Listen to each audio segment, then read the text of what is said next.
Merci, c'est vrai que nous ne sommes pas des spectateurs, mais que nous sommes tous des acteurs. Et je crois que ça, c'est très important d'en prendre conscience. Nous avons tous, je crois, notre part. Notre part à prendre et notre part à faire. Alors avant de donner la parole au révérend docteur Toussaint, je vais faire l'introduction avec le verset de ce soir, qui se trouve être le même que hier soir. Marc 10. 9, 23. Marc 10, 17, 27.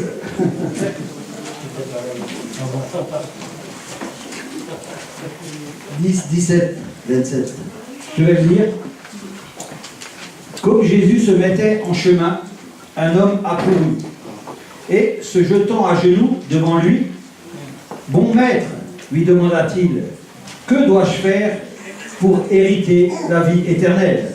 Jésus lui dit, « Pourquoi m'appelles-tu bon? Il n'y a de bon que Dieu seul. Tu connais les commandements. Tu ne commettras point d'adultère. Tu ne tueras point. Tu ne déroberas point. Tu ne diras point de faux témoignages. Tu ne feras tort à personne. Honore ton père et ta mère. » Et lui répondit, « Maître, j'ai observé toutes ces choses dès ma jeunesse. » Jésus, l'ayant regardé, l'aima. Et il lui dit, « Il te manque une chose.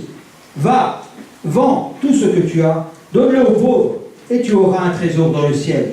Puis viens et suis-moi. » Mais, affligé de cette parole, cet homme s'en alla tout triste, car il avait de grands biens.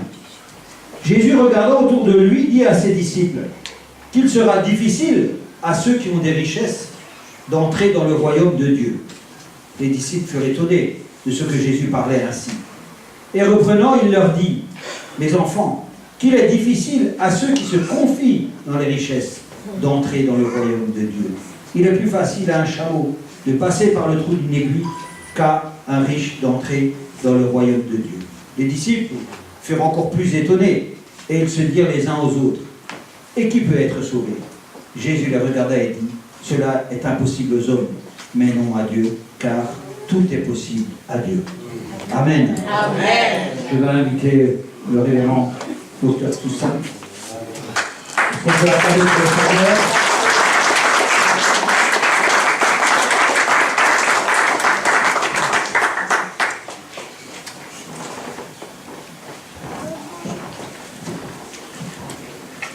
Gloire à Dieu.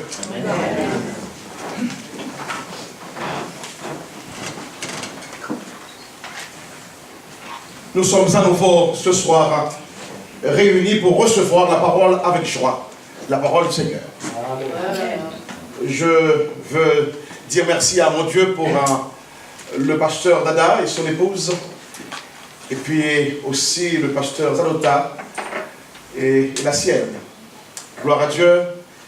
Nous avons reçu ici, toujours, comme toujours, un accueil, on ne peut plus être glorieux. Oui, c'est vrai, nous avons reçu un accueil prophétique, un accueil de prophètes. Des gens de toute nation sont venus entendre la parole de Dieu, mais du coup, nous reçoivent vraiment. Et nous-mêmes, mon épouse, le pasteur Loti, le pasteur à Paris, le pasteur Lolia, notre sœur, donc référente des jeunes, la doyenne. Alors, ces deux-là diront un petit mot sur mon message demain. Juste donc une salutation. Comme ce n'est le cas ce soir, de nos doyens. Et puis ensuite le pasteur Agbeno en vérité. Comme je vous l'ai dit, la mère de nos enfants, je l'ai présenté hier soir. Eh bien, écoutez, ils sont là ce soir. Il y a notre frère Emmanuel, qu'on a oublié hier de vous montrer, mais montre-toi donc bien, bon, voilà, pour que tout le monde voie que tu as grandi. Hein?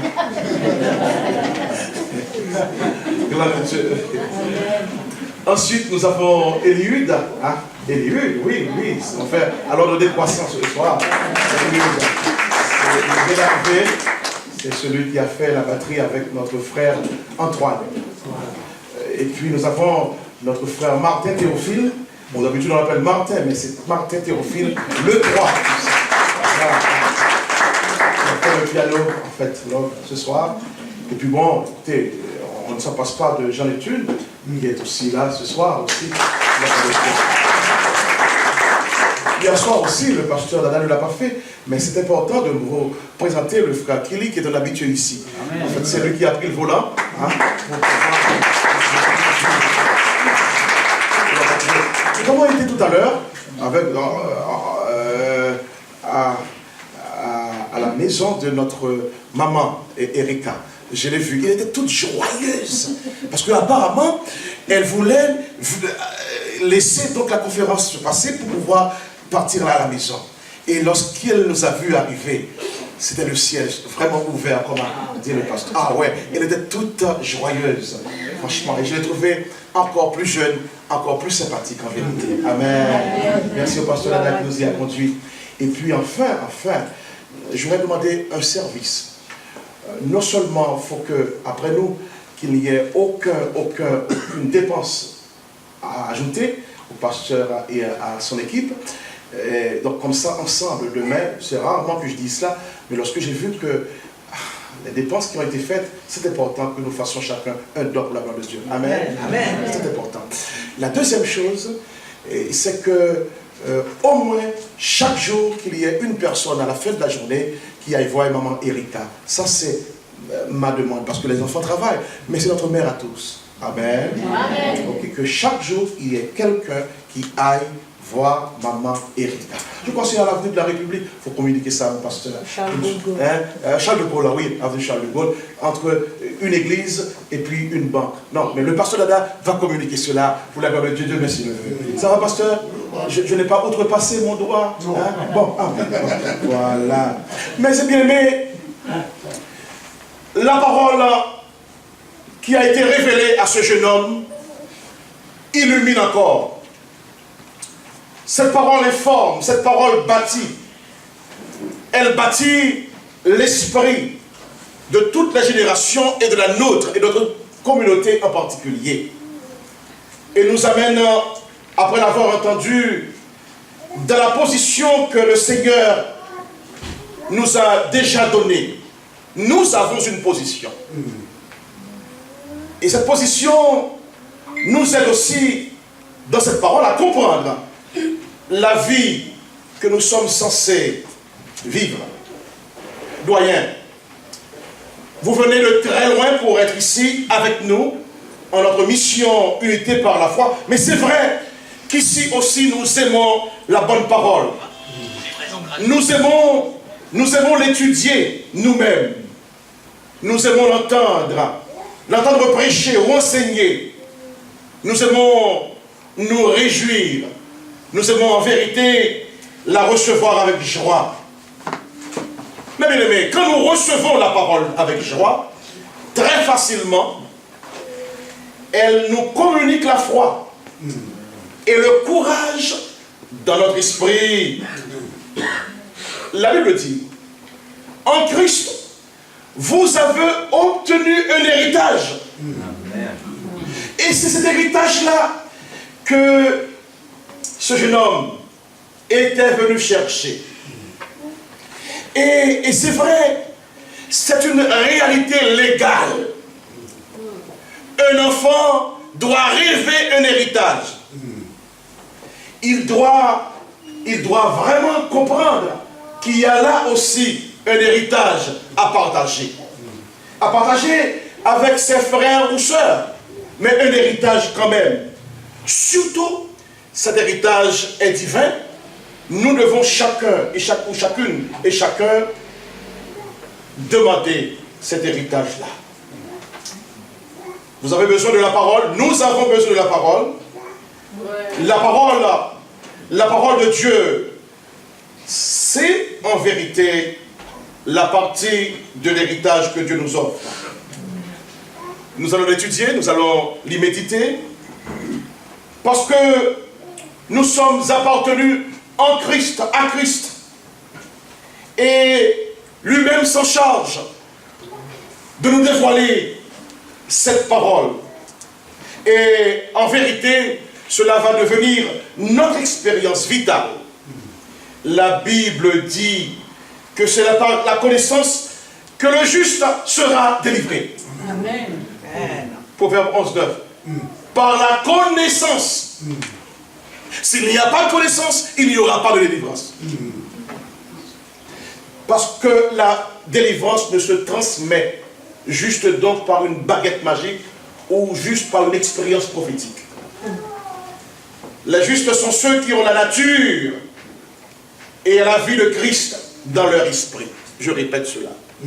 Les justes sont ceux qui ont la nature et la vie du Christ, ou la vie de Christ dans leur esprit. Et ceux qui sont nés de nouveau, c'est par la connaissance. Et la connaissance de la parole de Dieu fait que nous tous, nous soyons délivrés, non par des ennuis, mais par leur héritage. Un héritage donné. Et c'est par la parole de Dieu que cela a été transmis en vérité. Amen. Mais bien aimé, je suis étonné encore par la démarche de ce jeune homme. C'était un jeune homme riche. D'ailleurs, le texte avant nous dit, le jeune homme était très riche. Le jeune homme riche. Mais regardez le titre qui introduit ce chapitre. Le jeune homme était très riche. Mais je vais vous faire une révélation. On n'est pas riche lorsqu'on est jeune. À moins qu'on soit un héritier. À moins qu'on soit un héritier de grande famille. Non. Oui? Non. Non, tais-toi. À moins que je sois un drogué. À moins que je sois un dealer. Mais je veux dire en vérité, non. Est-ce que ton enfant, elle est riche? Écoute la parole de Dieu et tu me vois après. On n'est pas riche. On y travaille. On stream, on se bagarre. À moins qu'on soit le fils de la reine d'Angleterre. C'est comme ça. On ne retire pas ce mot-là. On a le droit d'étudier. On a le droit de fréquenter une très grande école. On a le droit de réussir. Voilà ce qu'on attend de jeunes. Mais être riche, ça revient à quelqu'un qui a beaucoup travaillé. À moins que ce soit un fils de rentier, d'une grande famille aristocratique, de banquier. C'est tout. Mais ce n'est pas aussi un défaut d'être jeune et de ne pas être riche. Parce que le temps est avec lui, le temps est pour lui d'en devenir. Et je crois ici c'est cela. Le jeune homme nous met devant une situation. Ok, très bien. Il a été peut-être un fils unique. Parce qu'on n'a pas dit qu'il y avait un autre frère. Il est question d'un jeune homme. Donc regardez, toute la richesse du père peut-être était pour ce jeune homme. Voilà pourquoi il a été riche. Et voyez-vous dans ce texte, chose que je vais vous demander, parce qu'on écoute avec les yeux, les oreilles, et non pas avec la bouche. Soyez bénis. Amen. Nous, Français, nous sommes très palabras. Nous aimons parler. Il faut savoir écouter. J'ai été dans les plus belles écoles, on m'a appris à entendre. Et après quoi, à cogiter. Et après quoi, à venir poser la question. Et après quoi, donc à se repentir de son manque de connaissances.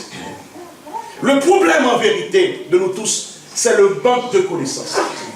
Soyez bénis. Soyez bénis. C'est le manque de connaissances. D'ailleurs, la vie éternelle, Jean 1er 17, c'est qu'ils te connaissent. Toi, le seul vrai Dieu. Et lorsque tu ne connais pas, tu ne connais pas, point. Soyez bénis. Alors ce jeune homme, en vérité, fait un pas vers le savoir. Fait un pas vers la quête de connaissance. un pas en vérité vers le Fils unique. Le texte ne l'a pas dit, mais j'ai dit ceci. Je soupçonne que ce Fils était un Fils unique pour devenir riche, pour être riche.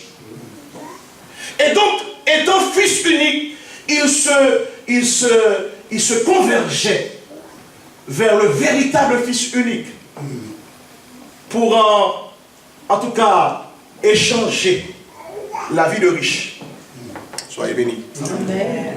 Pour échanger la vie des fils uniques. Lui, le riche terrestre, l'autre, le Fils céleste. Comprenons donc cela. Ok. Nous allons aujourd'hui nous présenter avec la question du Fils unique terrestre. La question du Fils unique, et c'est là que je vais m'arrêter, c'est: que dois-je faire, mon maître, pour hériter la vie éternelle? Voilà. Il n'avait pas cette vie éternelle. Il ne savait pas ce qu'était la vie éternelle. Et franchement, c'est la vie éternelle. Tout homme va droitement dans la poussière et éternellement dans la poussière.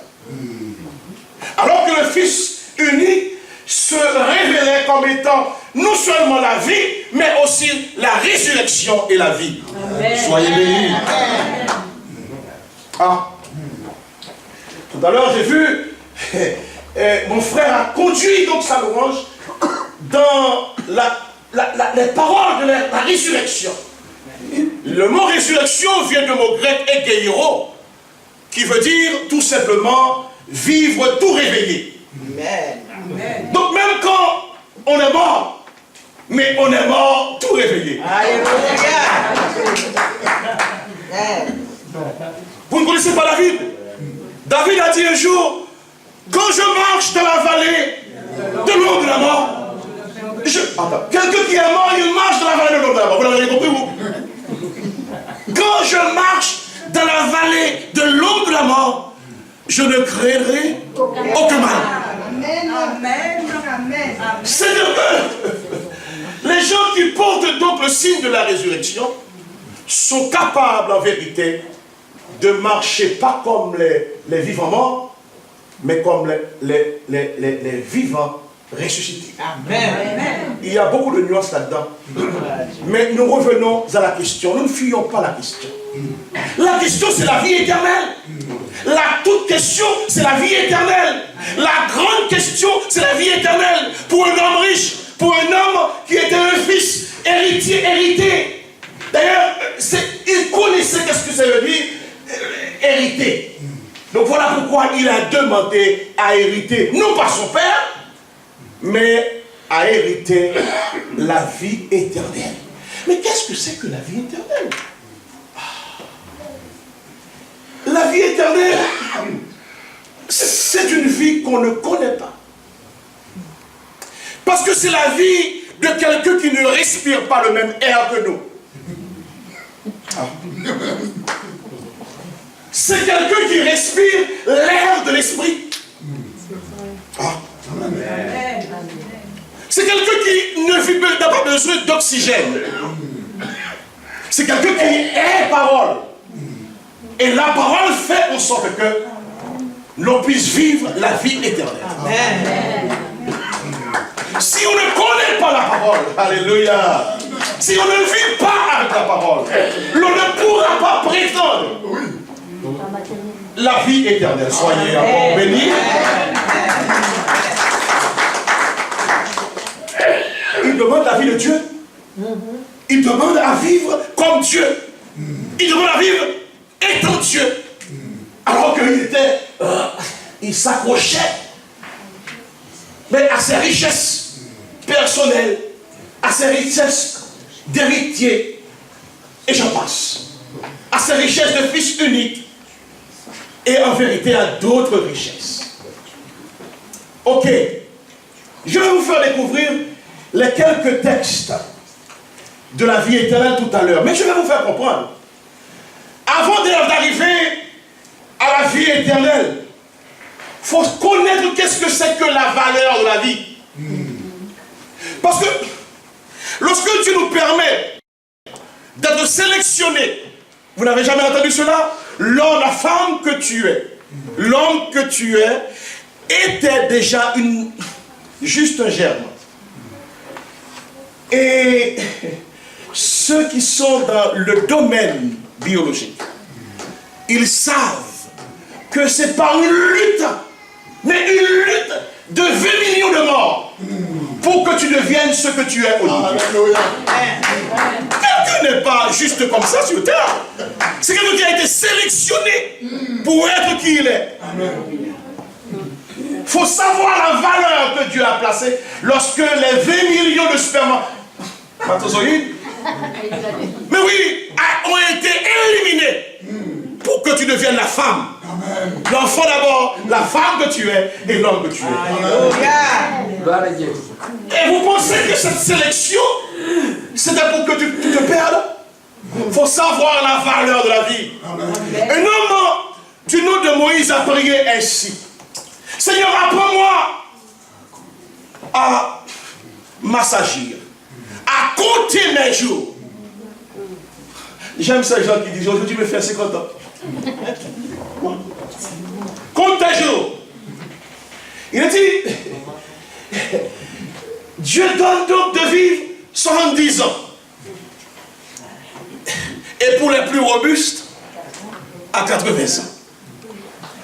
Alors, et ensuite, l'auteur a ajouté, l'orgueil qu'ils en tirent n'est que peine et misère. Je vais vous dire, mes enfants, si vous n'avez pas d'enfants pour prendre soin de vous, ou du moins des gens qui vous aiment, des disciples, pour faire en sorte que votre vie, votre fin de vie soit meilleure, vous serez relégués à n'être rien sur terre. Ok, je ne suis pas là. Pour parler de la vie éternelle, il faut savoir la valeur de la vie. Que tu n'as pas été né pour juste ce que tu es. Simplement ce que tu es. Il y a des gens qui hochent la tête. Je t'assure que ce sont des gens qui ne connaissent rien. La meilleure des choses, et même grand Socrate a dit, rien, je ne sais rien. Et pourtant c'est un grand maître. Parce que c'est en sachant qu'on ne sait rien qu'on peut t'apprendre. Soyez bénis.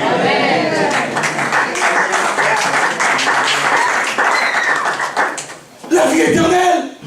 La question de la vie éternelle nous fait voir droitement qu'est-ce que c'est que la valeur de la vie. Aux yeux du Christ. Aux yeux du Christ. Voilà ce que Matthieu, l'un des auteurs préférés des serviteurs et servantes de Dieu. Matthieu 6. Ça a été partagé ici. Vous trouverez ça donc au verset 27. Ce soir, il n'y a pas de soutien, de mettre. On prie Dieu pour demain matin. Matthieu 6, 25, je lis. C'est pourquoi je vous dis, ne vous inquiétez pas pour votre vie, de ce que vous mangerez, ni pour votre corps, de quoi vous serez vêtus. La vie n'est-elle pas plus que la nourriture? Et le corps plus que le vêtement? Voilà comment nous résumons la vie terrestre. Une question de manger. Une question de faire course, Une question de s'habiller. C'est pas ça? C'est pas moi qui le dis, c'est Jésus. Hein? Une question de savoir se vêtir, C'est comme ça qu'on résume la vie terrestre. Et donc il a dit, la vie n'est-elle pas plus que la nourriture, que le ventre? Non? Et le corps plus que le vêtement. Alors tous ceux-là qui aiment faire les vitrines, bonne de lèche de vitrine, il y a plus que cela. Amen. La vie est plus que cela. J'ai dit la vie est plus que cela. Ok, nous sommes ensemble.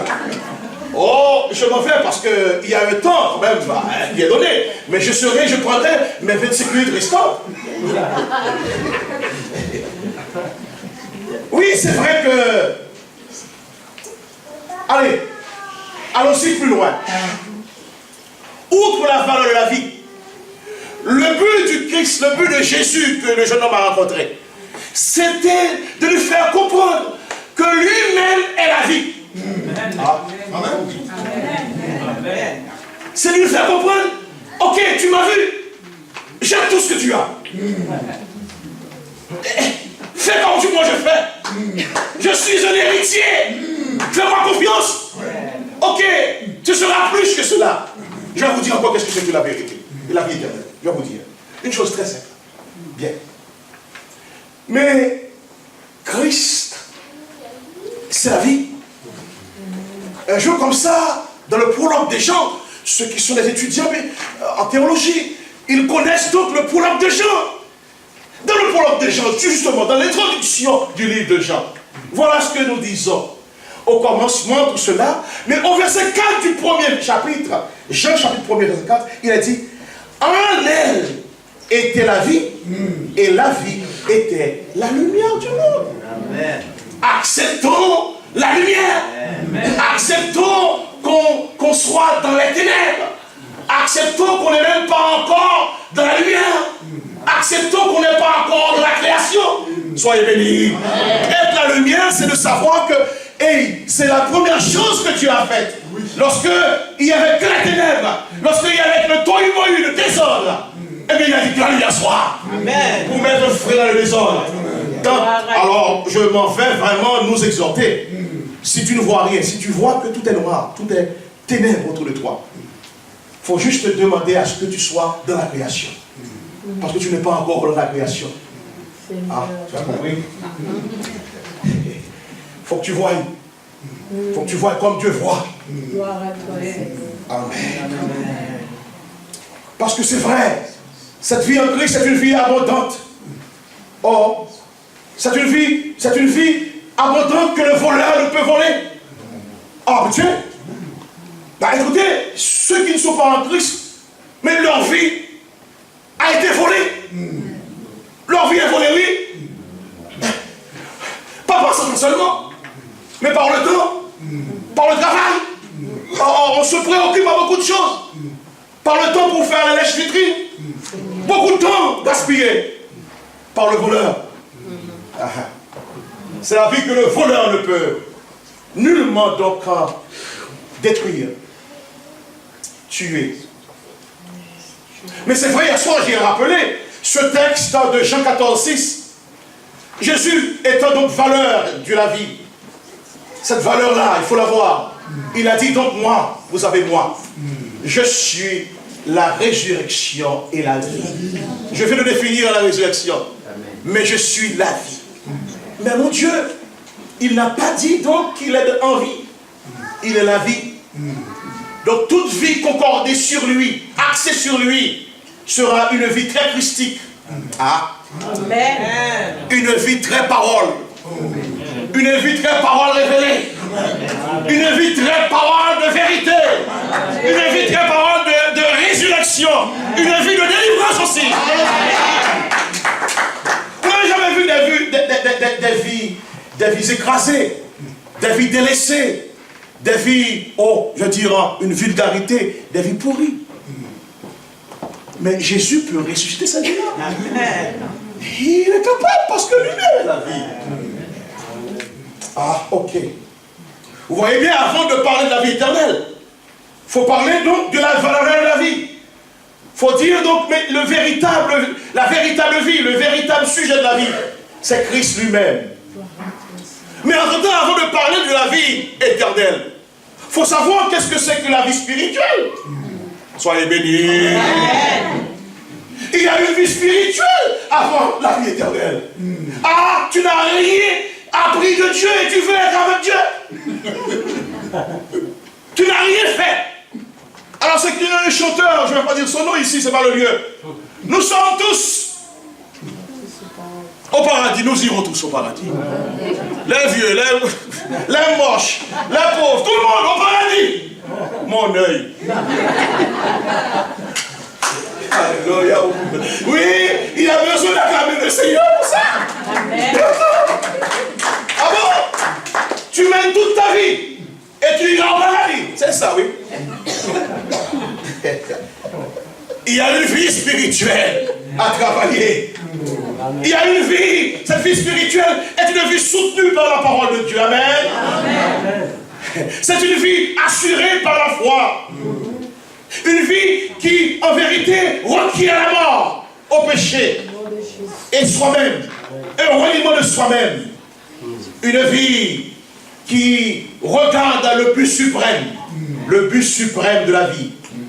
Vous vous souvenez, un jour comme ça, l'apôtre Paul, on l'a cité hier soir, en Philippiens, 1er 21, car pour moi, dit-il, Christ est ma vie, et même la mort n'est de guerre. La vie spirituelle, c'est une vie au-delà de la mort. Dans ce cas, pourquoi Christ est la résurrection? C'est une vie qui ne fait pas cas de la mort. Parce que cette vie-là a déjà supplanté la mort. Amen. Et a déjà vilipendé la mort. La mort a été livrée en spectacle. Non? En spectacle. J'ai vu la mort en spectacle. C'est comme un jour, quelqu'un m'a appelé à 3h du matin pour me dire, parce que j'ai refusé de faire un mariage. Et il m'a téléphoné carrément pour me dire, bon, écoutez, tu es un homme mort. J'ai dit, oh, je ne suis pas seulement mort, je suis déjà ressuscité. Et il ne savait pas cette réponse. Et puis pour ça, attends, depuis quand quelqu'un va passer l'ordre à un pasteur pour dire ce qu'il doit faire? Je dépends de mon Seigneur. Amen. Alléluia. Oh, j'ai parlé donc de la vie spirituelle. Et cette vie spirituelle, c'est vrai. Vous voulez que je vous dise ce que Jésus a dit, reporté par Jean 7, 24. En vérité, je vous le dis. Celui qui écoute ma parole et qui croit en celui qui m'a envoyé à la vie éternelle. Amen. Et ne vient pas en jugement, mais il est passé de la mort à la vie. La vie éternelle, c'est de ne pas s'exposer au jugement de Dieu. Amen. C'est de ne pas s'exposer au jugement. C'est ma fille, c'est de ne pas s'exposer au jugement de Dieu déjà et au jugement. Ce jeune homme a été jugé déjà. Parce que la parole va rendre tout ce que tu as. Maintenant tu me parleras de la vie éternelle. Parce que pour la vie éternelle, on n'a pas besoin de tout ce tralala. On n'a pas besoin de toutes ces casseroles. On n'a pas besoin de ça. On n'a pas besoin de tout ça. Parce que la vie éternelle est tout autre que la casserole. Ah, réunis. Que tous les beaux meubles réunis. Je vous assure, j'aime les beaux meubles. C'est vrai, là, Mario. Oui, je collectionne beaucoup de beaux meubles. En vérité, je me suis dit, mais je veux être comme Louis XIV. Pas vrai, non, c'est pas vrai. Mais c'est vrai. Même les belles choses ne sont rien par rapport à ce que Dieu nous lègue. La foi. La foi. Faire une démonstration des choses qu'on espère, des choses qu'on ne voit pas. Oh mon Dieu. Allons-y vite. Mais quand même, prenons un petit peu de temps pour dire que la vie éternelle, c'est l'amour en démonstration. C'est l'amour de Dieu dans la démonstration dans les cœurs et les vies. Une démonstration dans la vie des autres. Jean, l'homme qui a mis sa tête sur l'estomac de Jésus. Jean, c'était un copain Jésus pour lui. Ah, écoutez, et il me demandait, mais qui va vivre Alors, il est tellement proche de Jésus. Les autres disciples étaient un peu jaloux. Est-ce que celui qui va vivre éternellement est celui qui est toujours près de toi-même? Et je lui ai dit, je ne sais pas. Mais l'amour, c'est un peu, je ne sais pas. Mais je sais qui je suis en lui. Ok. Mais c'est vrai aussi, sur terre, parmi les disciples, il était le dernier à l'île de Patmos. Et il a vécu vraiment un centenaire dépassé, alors que les autres ont été décapités de cela. On a même reporté dans l'histoire ecclésiastique que cet homme, Jean, il aimait dans son voyage, parce que vous savez, dire aimez-vous les uns les autres. Il pouvait prêcher encore. C'est toujours les mêmes paroles. Aimez-vous les uns les autres. Aimez-vous les uns les autres. Mes enfants, mes petits enfants, aimez-vous les uns les autres. Ça devient comme ça, une sorte de catéchisme. Aimez-vous les uns les autres. Une démonstration d'amour. D'amour de Dieu. Tu m'aimes, eh bien tu auras la vie éternelle. Et tu m'aimes pas, tu n'auras pas la vie éternelle, c'est tout. C'est spirituel. Mais regardez bien. Et 1 Jean 5, 12 nous dit, celui qui a le Fils a la vie. Et celui qui n'a pas le Fils de Dieu n'a pas la vie. C'est simple que cela. Mais une grande démonstration, celui qui a le Fils. Mais vous savez, avoir le Fils, c'est avoir le Fils.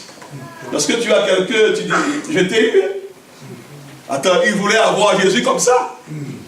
Non, mais il voulait avoir Jésus. Juste donc, voilà. J'ai tout fait depuis mon jeune âge. Et voilà, j'ai de l'argent. Mais maintenant, comment faire pour avoir la vie éternelle? Il voulait avoir Jésus, quoi. Mais je ne veux pas dire avoir Jésus comme un gay. Hein. Il voulait avoir Jésus. Vous savez, lorsqu'on dit j'étais eu, quoi. Après, quand il a dit Jésus, tu sais, le français est un peu macaronique. Hein. Ça cache des petites choses. Mais oui, je t'ai eu, quoi. Je t'ai eu. Mais c'est ta voix. C'est juste pour te dire, ben voilà, hein, tu pensais m'avoir, mais c'est moi qui t'ai eu. Le jeune ne voulait pas devenir disciple. Et c'est ça. Et il n'a pas montré qu'il a eu le Fils. Parce que la vie éternelle, c'est d'avoir le Fils. C'est-à-dire la même vie que le Fils. La même parole que le Fils. La même volonté que le Fils. Le même héritage que le Fils. Ok. Je vais vous dire encore une autre vie avant la vie spirituelle. Et je vous dirai qu'est-ce que c'est que la vie spirituelle. La vie, pardon, éternelle.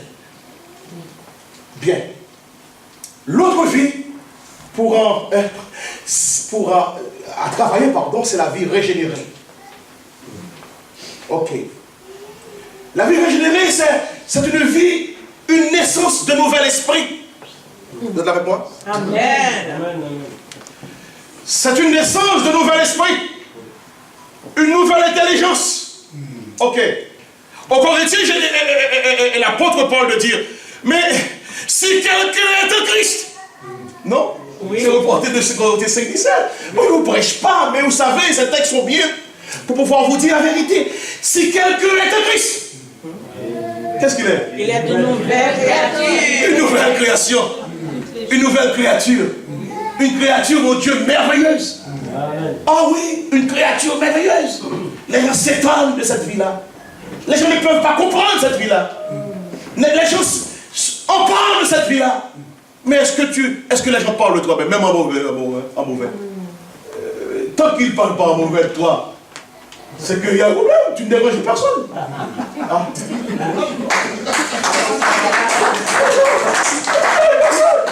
parce que tu déranges. Attends, c'est parce que tu es différent.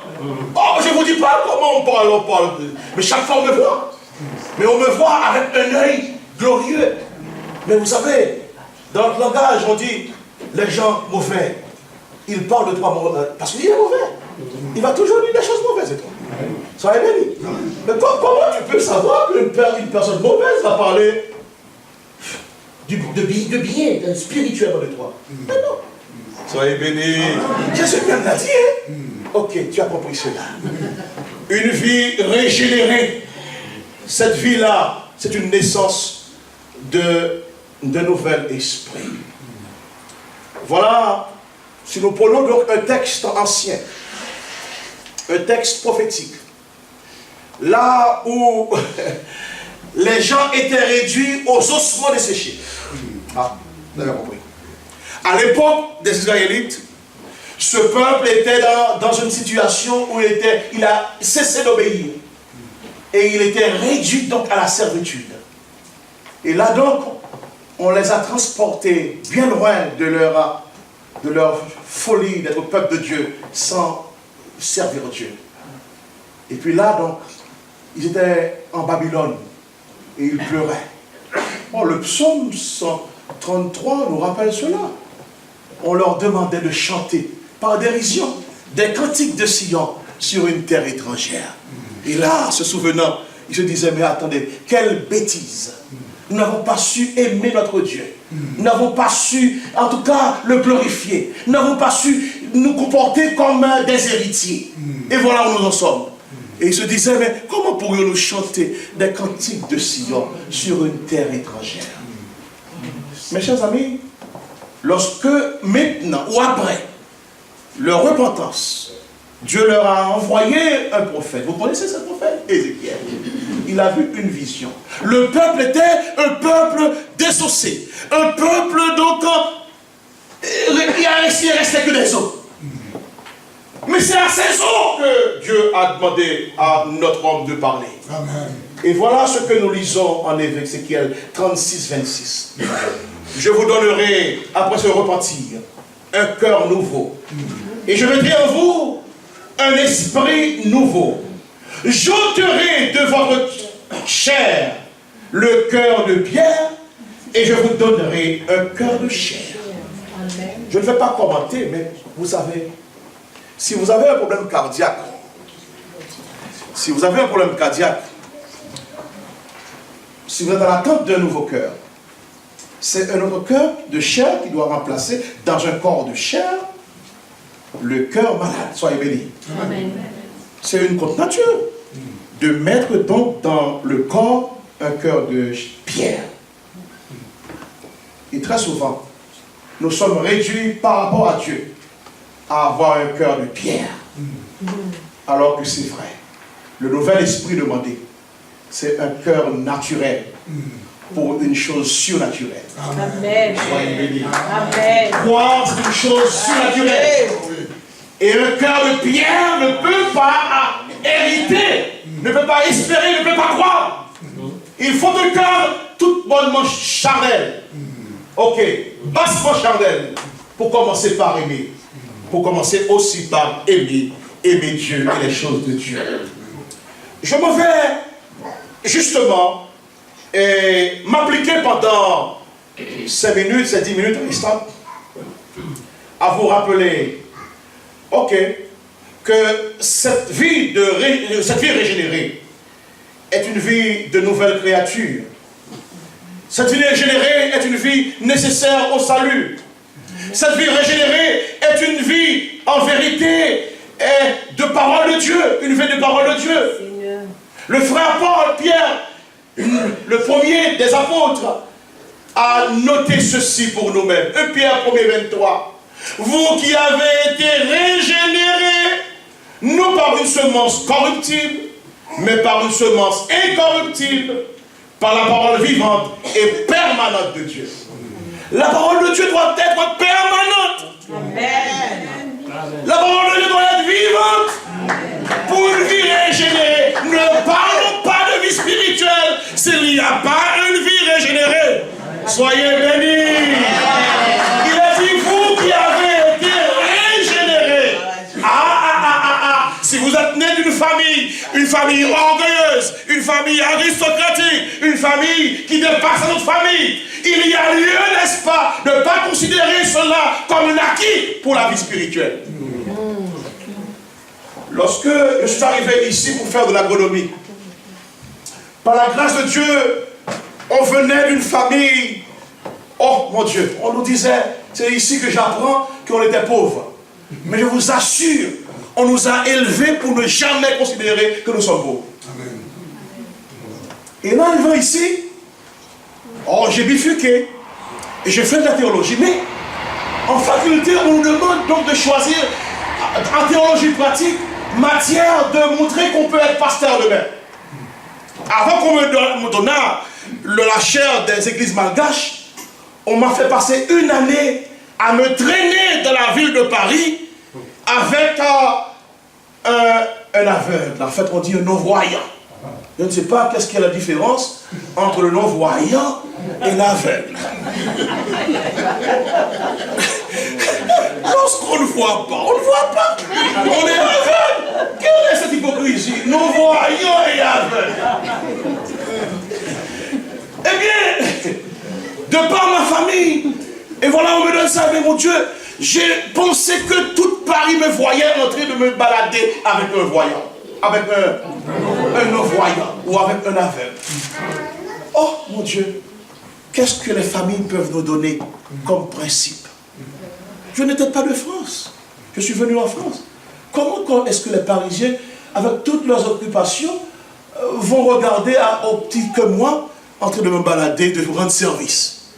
C'est après, lorsque je suis devenu pasteur, j'ai dit, mais comment les gens ne voient pas grande chose dans les affaires de Dieu, la vie spirituelle?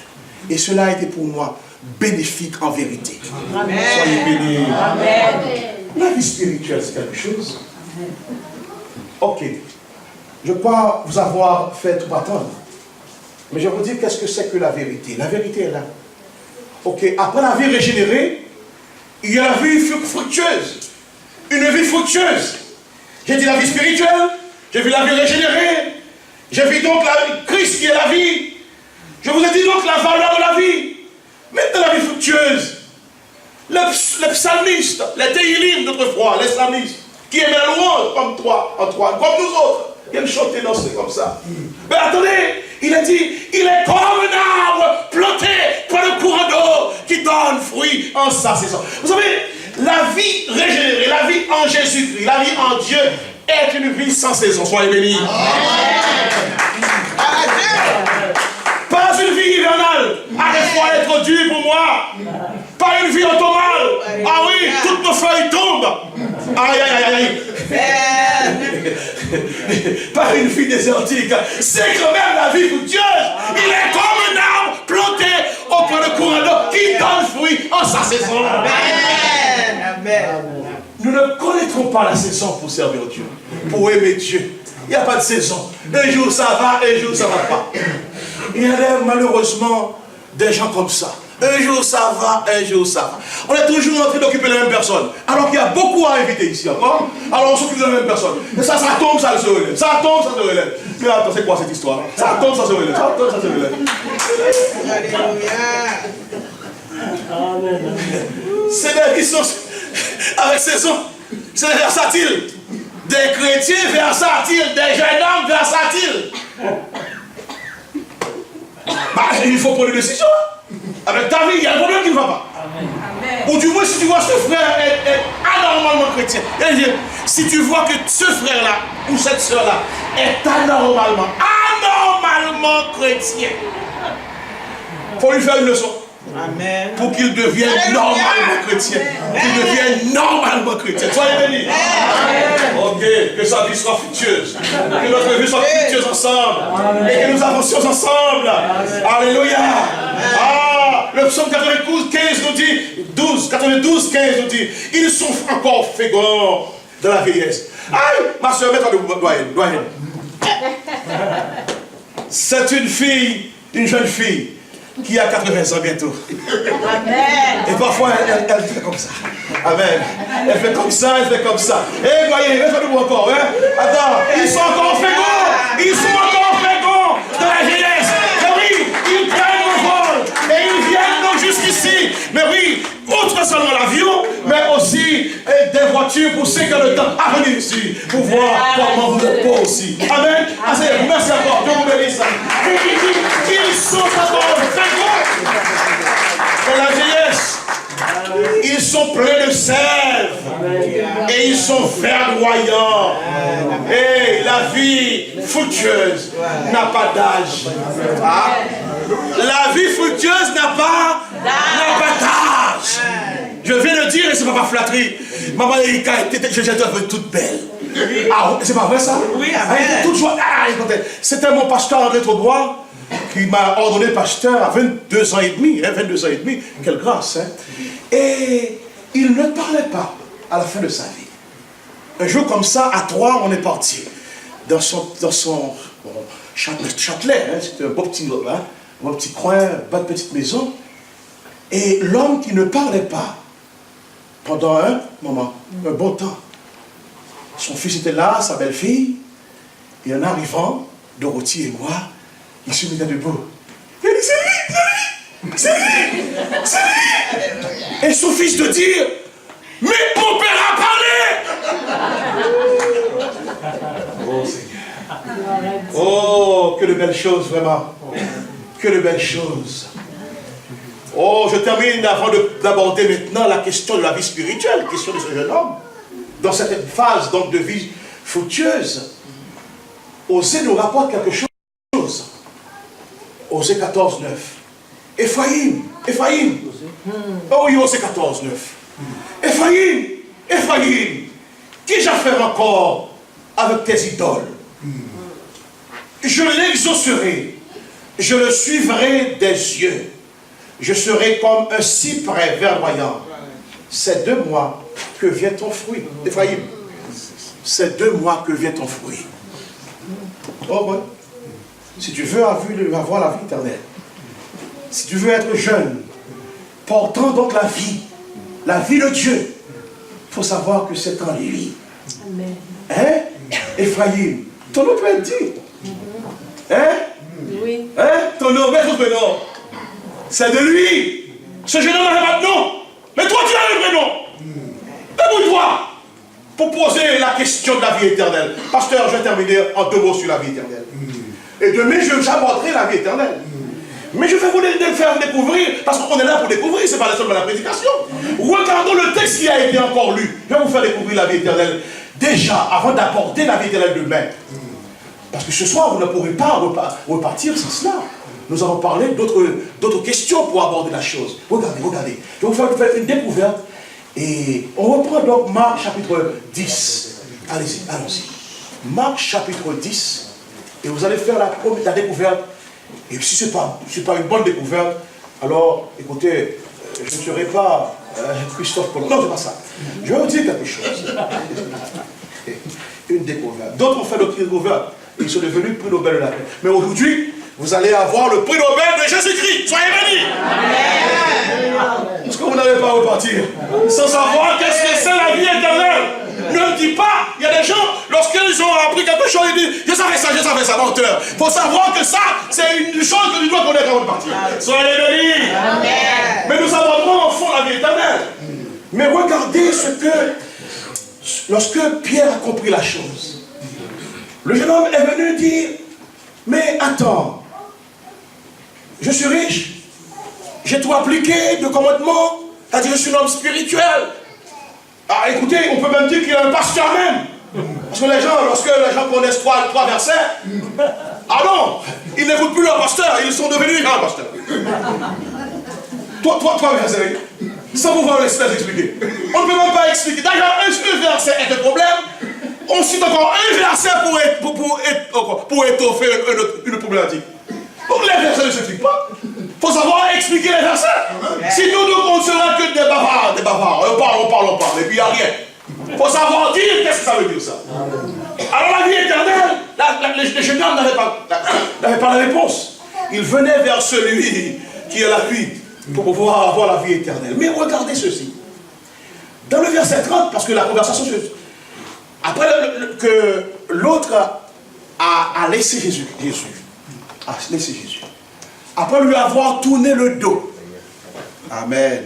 Vous connaissez l'histoire, hein? Il lui a tourné le dos. Moi, cette vie éternelle-là, pour vendre tout ce que j'ai fait, tout ce que j'ai, c'est pour une autre fois.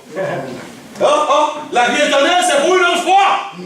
Parce que je vais garder encore mes richesses, et ma jeunesse, et mon héritage. Je vais tout garder. Tout donner le ça, oui. Je veux rester comme je suis.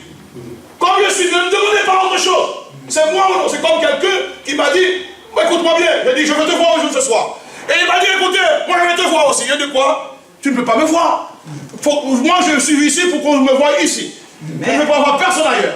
Soyez bénis. Oh papa. Tout le monde, c'est ça. C'est vouloir être comme on est. Prends-moi pour être que je suis. Attendez. Tu n'es pas.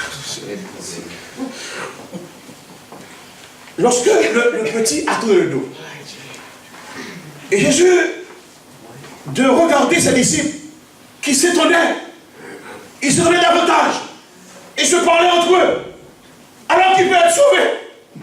Alors c'est comme ça qu'il peut être sauvé. Nous tous, nous allons repartir. Et enfin, c'est là qu'il a été question. Jésus les regarda et dit, comme il a regardé sur un homme qu'il aima, mais là, comme il les a tous aimés déjà, ils sont devenus des disciples. Il leur parle. Amen. Ah, comment? Et voilà, nous terminons. Cela était possible aux hommes, mais non à Dieu, car tout est possible à Dieu. Je vais terminer par cela. Et lorsque Pierre lui-même, tu sais que Pierre, j'aime l'attitude de Pierre. C'est quelqu'un, lorsqu'il connaît, il ne comprend pas, il prend la parole avant tout le monde. Pierre, oui. Et c'est pour ça que Jésus l'a choisi après, Père mes disciples, Père mes brebis. Et chaque fois qu'il met une parole de plus. Alors Pierre de dire, mais voici, nous-mêmes nous avons tout quitté, oui. Pierre dit, nous-mêmes, nous avons tout quitté pour te suivre. Donc nous avons la vie éternelle, toi. Ah, le disciple est celui qui est capable de dire, moi-même, je suis mis là-dedans. Les autres, non. Ce jeune homme, non. Mais moi, oui. Amen. Toi, tu vas dire, moi, oui. Ne parle pas sans dire, moi, c'est moi, oui. Moi, j'ai tout quitté pour te suivre, moi. Je veux la vie éternelle. Parce que la vie éternelle, c'est d'avoir tout quitté pour Jésus. Amen. Ça, c'est la première chose. Mais maintenant, la révélation va venir. Jésus répondit, vous dit, mais attends, ok, Pierre. En vérité, je vous le dis, il n'est personne, même ce petit-là qui est parti, à cause de moi et de l'évangile. Maison, tiens. Ah, j'ai une maison. C'est vrai, oui. Ta maison avec 20 années de crédit. C'est comment ta maison? Parce que tu dors. Mais attends, tant que tu n'as pas fini de payer, ce n'est pas la maison. C'est juste une bonne puissance. Il faut se bien savoir ça. Donc ne parle pas pour vrai. Ce crédit-là sur ta maison pour ta maison. Et pour jouer avec Christ. Pour jouer avec celui qui va t'offrir le royaume de Dieu. Mais je suis désolé. Ne me fais pas avaler ce que je sais. Ce que je sais, c'est un crédit. Ce que je sais, c'est si il s'agit d'une maison, bon, on n'a pas ça en touche. Pardon, je dis la vérité économique. Une fausse croyance. Des avoirs qui n'ont aucun sens. Jésus le dit, mes maisons, frères, sœurs. D'ailleurs, les frères et sœurs sont des frères et sœurs, c'est vrai. Ils sont entre eux. Mais lorsqu'il s'agit donc de laisser tout pour pouvoir... écoutez, c'est biblique, hein? Pour notre vie. Mais c'est la nouvelle vie qui s'annonce. Ok, très bien, on est d'accord là-dessus. C'est ceux qui laissent leurs parents pour pouvoir construire leur vie. Moi, j'en ai passé par là aussi. Bon, très bien, ok.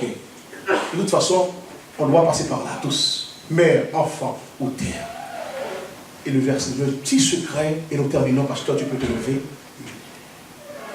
En vérité, si tout cela, mes frères, sœurs, et qui ne reçoivent au centuple, présentement, dans ce temps-ci, des maisons, des frères, des sœurs, des mères, des enfants et des terres, avec même des persécutions, dans le siècle à venir, la vie éternelle. Vous voulez que je vous dise ce qu'est la vie éternelle? La vie éternelle, c'est une vie au centuple. Tu peux dire Amen. Amen. Ça, tu ne savais pas ça. Tu lisais ça, mais tu ne savais pas ça. La vie éternelle est une vie au centuple. C'est une vie multipliée par 100. Aïe, aïe, aïe. Applaudissons le Seigneur. Amen. C'est une réponse. Demain, on dira, attends, qu'est-ce que c'est que la vie éternelle? Mais partons avec ça. Si tu vis 80 ans, multiplié en Jésus 80 ans par 100 pouvoir. C'est 8000 années déjà. Soyez bénis. Depuis Jésus, comme sur aujourd'hui, nous sommes à 2019 années. Vous vous rendez compte? Jésus nous donne la vérité de vivre autant d'années multipliées par 100. Soyez bénis. Amen.